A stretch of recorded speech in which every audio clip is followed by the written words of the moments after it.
महाविकास आघाडीचे सर्वच नेते आज आपल्याला भेटायला आलेत. नेमकी काय विधानसभा पुढे येते म्हणून आलेत का काय वेगळं कारण आहे?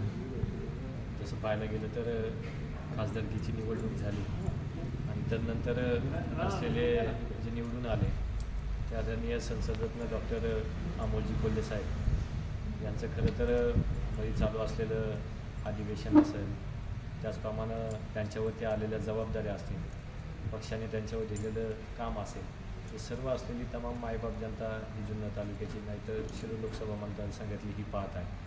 त्या अनुषंगाने असलेले महाविकास आघाडीचे सर्वच असलेले कार्यकर्ते, नेते मंडळी यांना खरं पाहायला गेलं तर आदरणीय डॉक्टर अमोलजी कोल्हे साहेब यांचा जो निवडून आल्यानंतर जो सत्कार सन्मान खरं तर जाहीर करायचा होता, त्या अनुषंगाने परवा दिवशी बुधवारी 10 तारखेला शुभश्री लॉन्स ओतूर या ठिकाणी खरं तर 4 वाजता जाहीर सत्काराचं नियोजन सर्व असलेल्या महाविकास आघाडीचे नेते असतील, सर्व कार्यकर्ते मंडळी नवे तर या असलेल्या जुन्नर तालुक्यातील तमाम मायबाप जनतेच्या उपस्थितीमध्ये तो असलेला जाहीर सत्कार समारंभ संसदरत्न डॉक्टर अमोलजी कोल्हे साहेब यांचा होणार आहे.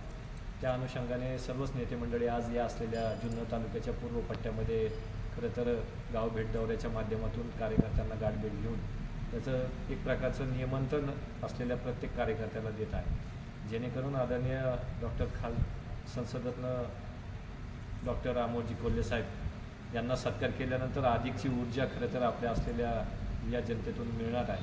आणि नक्कीच आपण पाहायला गेलं असेल मध्यंतरीच्या या असलेल्या 3-4 दिवसाच्या अधिवेशनामध्ये त्यांनी जे प्रश्न आणि जी तळमळ खरं तर जुन्नर तालुक्याच्या शिरूर लोकसभा मतदारसंघाच्या माध्यमातून खरं तर व्यक्त केली, शेतकऱ्यांचे प्रश्न असतील, बाकीच्याही खूप साऱ्या गोष्टी त्यांनी पोटतिडकीने त्या ठिकाणी असलेल्या अधिवेशनामध्ये मांडल्या.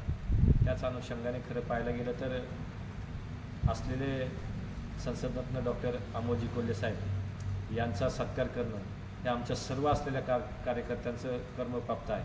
त्या अनुषंगाने आम्ही हा असलेला 10 तारखेला बुधवारी 4 वाजता शुभश्री लॉन्स ओतूर या ठिकाणी असलेलं जाहीर सत्काराचं नियोजन केलेलं आहे. तरी तमाम मायबाप जनतेने या असलेल्या कार्यक्रमासाठी उपस्थित राहावं या असलेल्या पूर्व पट्ट्यातील नागरिकांच्या वतीने नागरिकांना कळकळीची विनंती आहे. धन्यवाद. जय महाराष्ट्र.